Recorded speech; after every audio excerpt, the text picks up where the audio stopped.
मातरम।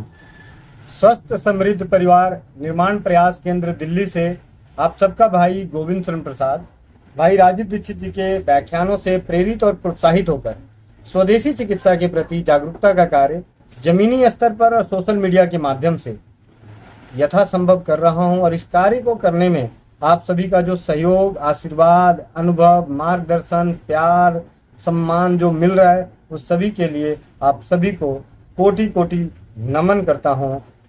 दिल की गहराइयों से हार्दिक धन्यवाद देता हूं। आप सभी का प्यार, आशीर्वाद इसी तरीके से बना रहे स्वस्थ समृद्ध परिवार निर्माण प्रयास में। गोविंद भाई की पाठशाला भाई राजीव दीक्षित जी के व्याख्यानों से ही जो प्रेरणा मिली कि हमें अपने जीवन में ज्ञान की गंगा को बढ़ाते रहना चाहिए और उसके लिए स्वाध्याय एक अहम जरिया है। अध्ययन करना, खुद अध्ययन करना बहुत ज़रूरी है। जीवन भर बड़े बुजुर्गों से भी सुना कि जीवन भर ज्ञान कभी पूरा नहीं मिलता, ज्ञान से कभी कोई परिपूर्ण नहीं हो सकता, सर्वगुण संपन्न नहीं हो सकता। उसे अपने सभी गुणों में, सभी ज्ञान, सभी तरह के ज्ञान को ग्रहण करने में गतिशील रहना ही चाहिए, अग्रसर रहना ही चाहिए, जिज्ञासु रहना ही चाहिए। तो इसी जिज्ञासा के तहत, इसी गुण के तहत गोविंद भाई की पाठशाला स्वस्थ समृद्ध परिवार निर्माण प्रयास में, और इस पाठशाला में उमेश पांडे जी द्वारा लिखित पुस्तक चमत्कारी तेल के स्वाध्याय में आज हम जानते हैं हमारे भारतवर्ष में शायद ही ऐसा कोई बच्चा भी हो जिसे इस पौधे के बारे में जानकारी ना हो, इस पेड़ के बारे में जानकारी ना हो। उस पेड़ का नाम है नीम का पेड़। नीम का पेड़, और नीम के पेड़ से नीम का तेल भी होता है।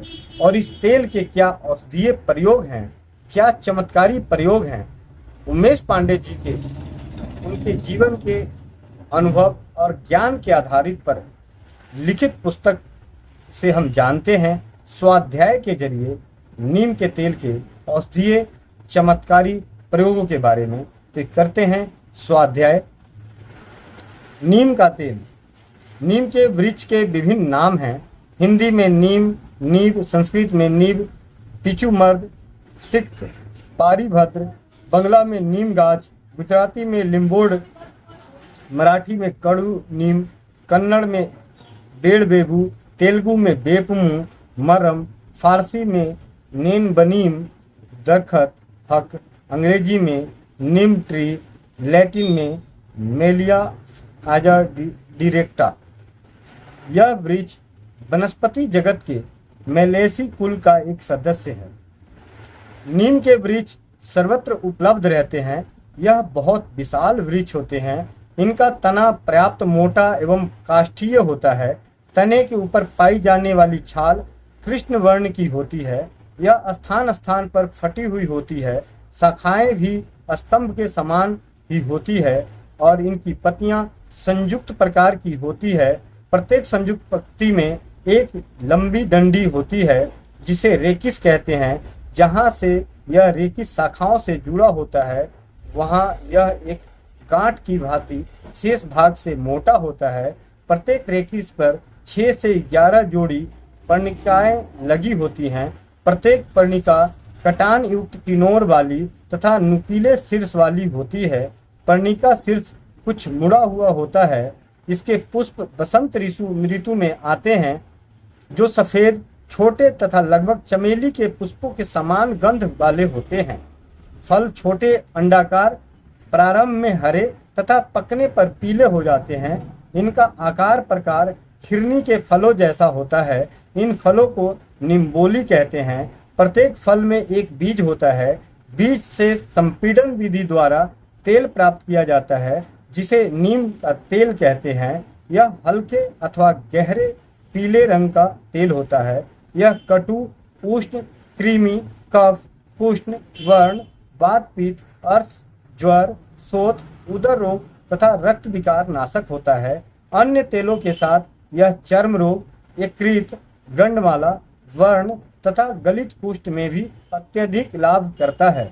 इसमें गंधक का अंश होता है, अतः गंधक से जिन्हें एलर्जी हो उन्हें इसका आंतरिक प्रयोग नहीं करना चाहिए। इस तेल में मुख्य रूप से ऑलिक, लिनोलिक, पामिटिक तथा एस्टेरिक अम्ल होते हैं। नीम तेल का औषधीय महत्व। नीम वृक्ष के इतने औषधीय गुण हैं कि इस वृक्ष को ही स्वास्थ्य की रक्षा करने वाला मान लिया गया है। नीम की जड़ से लेकर फूल पत्तियां तक इसके सभी अंग विभिन्न प्रकार के औषधियों के रूप में प्रयुक्त होते हैं। इसी प्रकार से नीम के तेल का भी बहुत अधिक महत्व है। यह तेल औषधीय रूप से काम आने के साथ साथ अन्य अनेक प्रयोगों में भी काम में लाया जाता है। यहाँ पर हम नीम के तेल के बारे में चर्चा करेंगे। आप नीम के तेल को अग्रा अंकित औषधि के प्रयोग कर सकते हैं, अवश्य लाभ की प्राप्ति होगी।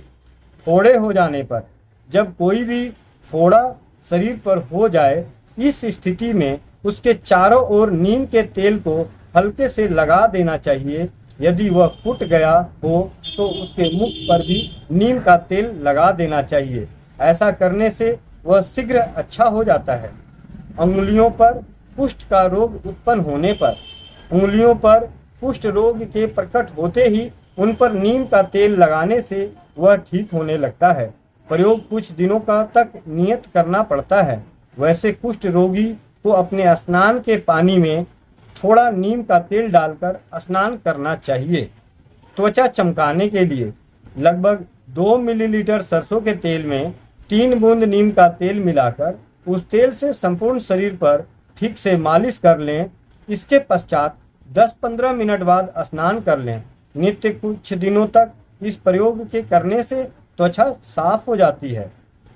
कंठमाला रोग में गले में कंठमाला हो जाने पर यह प्रयोग करें। एक कढ़ाई में थोड़ी सी तंबाकू सेककर उसका चूर्ण बना लें। उसे कपड़ छन करके सरसों तेल में मिला लें। 50 ग्राम तेल में 50 ग्राम तंबाकू मिलाएं। अब कंठमाला पर पहले नीम का तेल हल्के से लगाएं और फिर तंबाकू तथा सरसों के तेल का पेस्ट उस स्थान पर हल्के से चुपड़ दें। इस प्रयोग से कंठमाला रोग में अद्भुत लाभ होता है। अर्श रोग में, बवासीर के रोग में, अर्श के अंकुरों पर, अर्श के बवासीर के मस्सों पर नीम का तेल हल्के से लगाने से वो सूखने लगते हैं और इस प्रकार मल त्याग के समय होने वाला कष्ट दूर हो जाता है। पेट के कीड़ों को मारने हेतु पेट में कीड़े पड़ जाने की स्थिति में 2 बूंद नीम का तेल बतासे में डालकर लेना चाहिए। ऊपर से गुनगुना जल पी लेना चाहिए। इस प्रयोग से 3 से 7 दिनों तक करने से उदर के कृमि नष्ट हो जाते हैं। यकृत की सूजन होने पर, लीवर में सूजन होने पर, लीवर पर सूजन आ जाने की स्थिति में छाती के दाहिनी तरफ पसली के नीचे नीम का तेल हल्के से लगाने से लाभ होता है। इस प्रयोग को दिन में 2 बार करना हितकर होता है। नीम तेल का विशेष प्रयोग, त्वचा के ऊपर दाद अथवा एक्जिमा हो जाने की स्थिति में नीम का तेल यह विशेष प्रयोग कर सकते हैं। बकरी की थोड़ी सी मेगनियां ले आएं और इन्हें धूप में सुखा लें।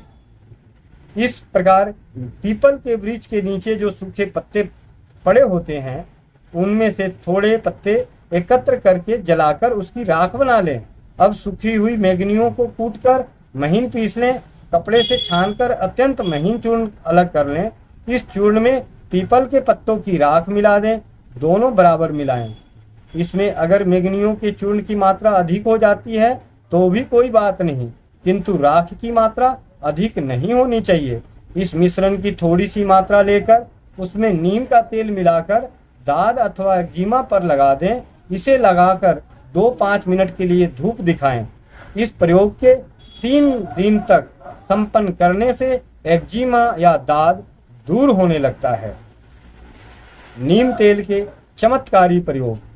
नीम के तेल के अनेक चमत्कारी प्रयोग हैं जिनके द्वारा आपकी समस्याएं दूर होकर इनसे उत्पन्न कष्ट पीड़ा का शमन होता है।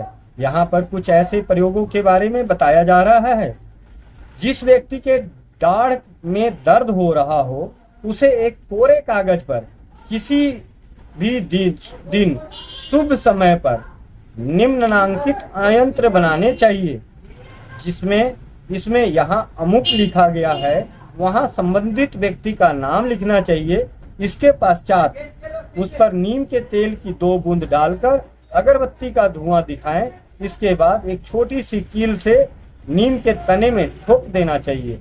इसके प्रभाव से दाढ़ का दर्द जाता रहता है, बशर्ते वह कीट जनित हो। यंत्र इस प्रकार है। यंत्र इस प्रकार है। अब आप इसमें देखें कि यंत्र में कोने कोने पे 32 लिखा हुआ है, यानी हमारी जो दांतें होती है वो 32 है और बीच में वो जो बने हुए हैं वो दांतों के जैसा बना हुआ है। तो आप इस तरीके से यंत्र बनाएं और जिस व्यक्ति को दाढ़ में दर्द है उसमें उस व्यक्ति का नाम लिखें। नाम लिखने के बाद इस पे नीम के तेल की बूंदें डालकर अगरबत्ती के धुएं को दिखाएं और उसके बाद इस यंत्र को नीम की तने में ठोक दें कील की सहायता से। तो हाथ कंगन को आरसी क्या और ऐसी चीजों को करके इनके जो लेखक के विचार हैं, ज्ञान है, अनुभव है, उनका हमें लाभ उठाना ही चाहिए। दूसरा प्रयोग, नीम का तेल तथा कपास का तेल दोनों 50-50 मिलीलीटर की मात्रा में लें। इसमें 100 मिलीलीटर अलसी का तेल मिला दें। इसमें 10 लौंग फूल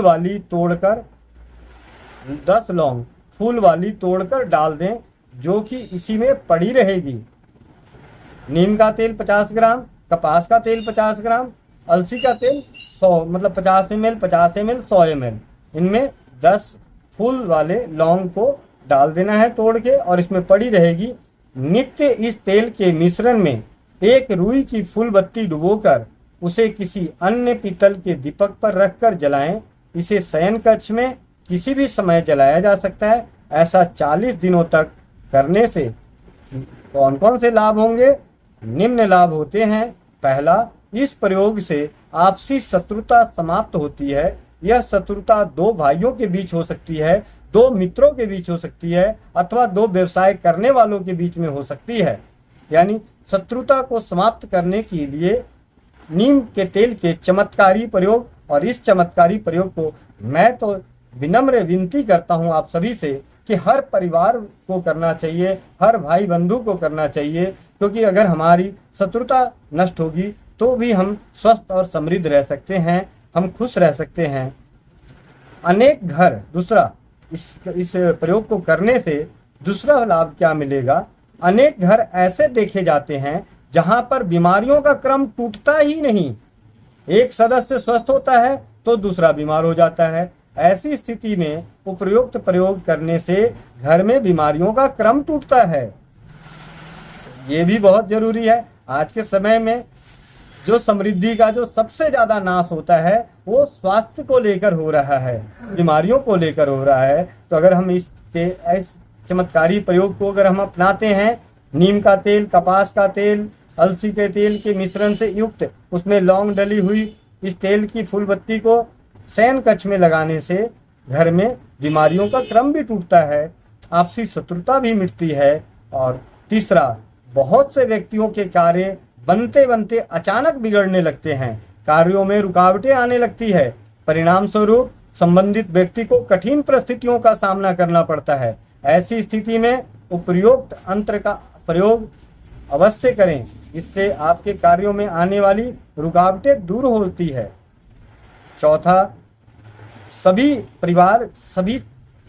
परिवार तभी सफल कहलाते हैं जब पति पत्नी के बीच में आपसी तालमेल एवं समर्पण की भावना हो, लेकिन कहीं कहीं पर इस प्रकार की स्थिति देखने को नहीं मिलती। छोटी छोटी बातों पर पति पत्नी लड़ते झगड़ते रहते हैं। उनके इस व्यवहार से बच्चों पर बुरा प्रभाव पड़ता है। अगर किसी परिवार में इस प्रकार की स्थिति है तो उन्हें उपरोक्त उपाय का प्रयोग अवश्य करना चाहिए। इससे पति पत्नी में प्रेम वृद्धि होती है। यानी अद्भुत दिए जलाने नीम तेल, कपास तेल, अलसी के तेल और लौंग से बने तेल में डुबोकर जलाए गए फूलबत्ती दिए के दीपक को जलाने से अद्भुत लाभ। शत्रुता खत्म, पति पत्नी में प्रेम का मतलब प्रेम वृद्धि होना, जो काम रुक रहे हैं, बाधाएं आ रही हैं, रुकावटें आ रही हैं, काम अचानक जो कार्य कर रहे हैं अचानक करते करते बिगड़ जाना, बीमारियों का क्रम परिवार से नहीं मिटना, ऐसे अद्भुत लाभ के लिए चमत्कारी तेल के पुस्तक के ज्ञान को अपनाएं, अपने परिवार को स्वस्थ और समृद्ध बनाएं और अनुभवों को जन कल्याण हेतु समाज में जाने अनजाने अपने सगे संबंधियों में अनुभवों को शेयर करें, जिससे कि हम आप भी स्वस्थ और भी स्वस्थ, हम भी खुश, आप भी खुश। इस कार्य को करने के लिए गोविंद भाई की पाठशाला के इस क्रम में आप साथ दिए, साथ देंगे, देते रहेंगे, इस आशा के साथ वंदे मातरम। जय हिंद, जय भारत, जय राज्यवाद। आप सबका भाई गोविंद शरण प्रसाद।